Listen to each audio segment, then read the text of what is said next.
Tadam! Bonjour les enfants. Bon, le titre y est déjà, mais je vous le redis. Aujourd'hui, nous voyons l'addition et la soustraction des nombres décimaux.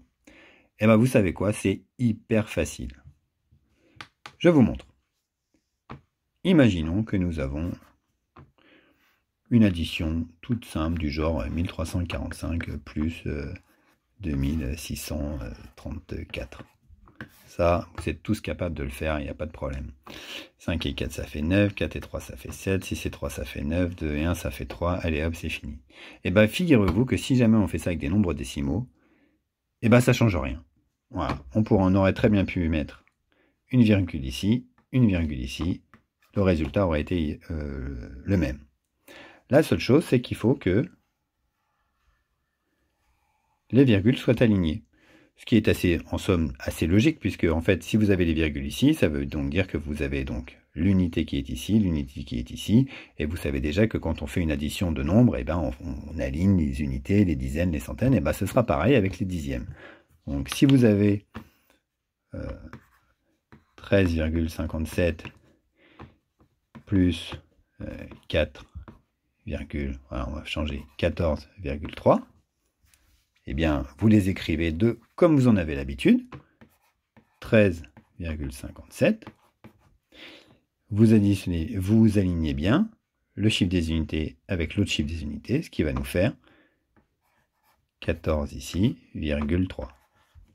Donc vous allez me dire ici, il n'y a rien. Bah ouais, mais ça, vous connaissez déjà, hein, quand il n'y a rien, c'est comme s'il y avait un 0. On peut mettre un 0 si on veut, mais il n'aurait pas d'utilité. Là, on a 7 plus rien. Bah, 7 plus rien, c'est 7 plus 0, ça fait 7. 5 plus 3, ça fait 8. Ici, on a aligné les virgules, on fait pareil. 4 plus 3, ça fait 7. 1 et 1, ça fait 2. Voilà. Pour la soustraction, c'est exactement la même chose. Si je me retrouve avec... Si je faisais 354 moins 127, ce serait exactement la même chose que de faire 35,4 moins 12,7. Alors, ce ne serait par contre pas la même chose que si on faisait 35,4 moins 1,27. Dans ce cas-là, l'opération serait mal posée puisqu'on aurait le chiffre des unités qui serait sous le chiffre des dizaines. Et ça, vous savez, depuis le début, hein, depuis que vous faites des additions et des soustractions, que ce n'est pas une bonne façon de présenter. Donc ça, c'est faux.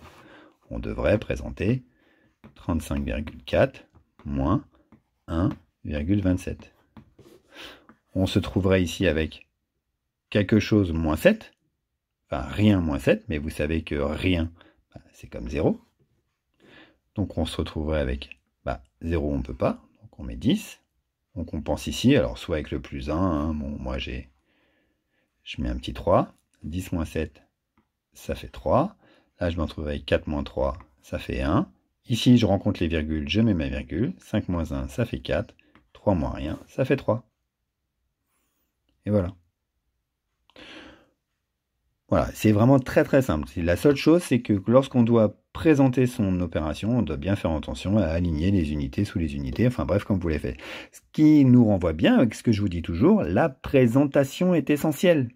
C'est pour ça que même si je suis un petit bonhomme ou une petite jeune fille qui écrit mal ou quoi que ce soit, je fais bien attention à mettre un chiffre par carreau, à bien aligner, à bien rendre tout propre, parce que c'est en faisant un calcul propre qu'on fait un calcul juste. Voilà! À bientôt pour la prochaine vidéo. J'ai toujours rêvé de dire ça.